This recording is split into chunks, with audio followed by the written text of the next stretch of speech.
Today in the lab, we're going to go over the single replacement reaction. The first thing you're going to need to do after you get your supplies is describe each of the different kinds of chemicals we're using. So for example, there's a bunch of metals over here. You would just write them down on the paper like what they are. For the solids, for the metals, you just need to kind of explain what color they are. And then for all the liquids, you need to describe not only their color, but if they're cloudy or they're clear.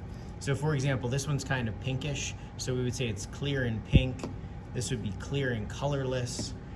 This one you can't see, so when you take this out of the container to actually use it, that's when you can write down what it is. After you do that, you're going to actually start the reactions. So what we're going to do is we're going to have this grid system. So we'll have silver put into each of these spots here. And so what it actually is in these little wells, each silver will be in each of this first row.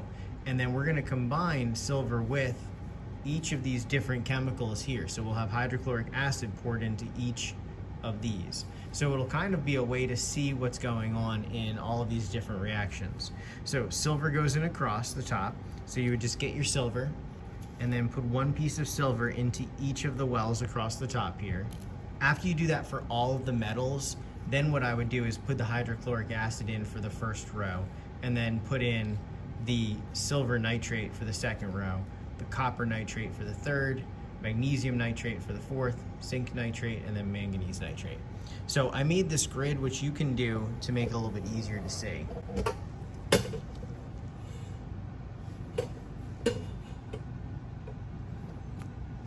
So here you can see you're putting a piece of silver into each of these as you go across, copper into each of these in the second row, magnesium, zinc, and then aluminum. And then you're going to put a couple drops, maybe 2 or 3 drops of hydrochloric acid into each of these and see if a reaction takes place. You may notice on this grid, there's a few that say NR. Those you can skip, all right? So I would prefer that you left those ones blank when you're doing this in here, just to save materials. But if you forget, that's okay. All right, so that's what your first table is for. That's your observed table. And that's all we're going to do today. The third table is going to be your theoretical data table, and you're going to actually check a chart to see if these reactions take place, and you're just going to write in here whether it reacts or whether there's no reaction.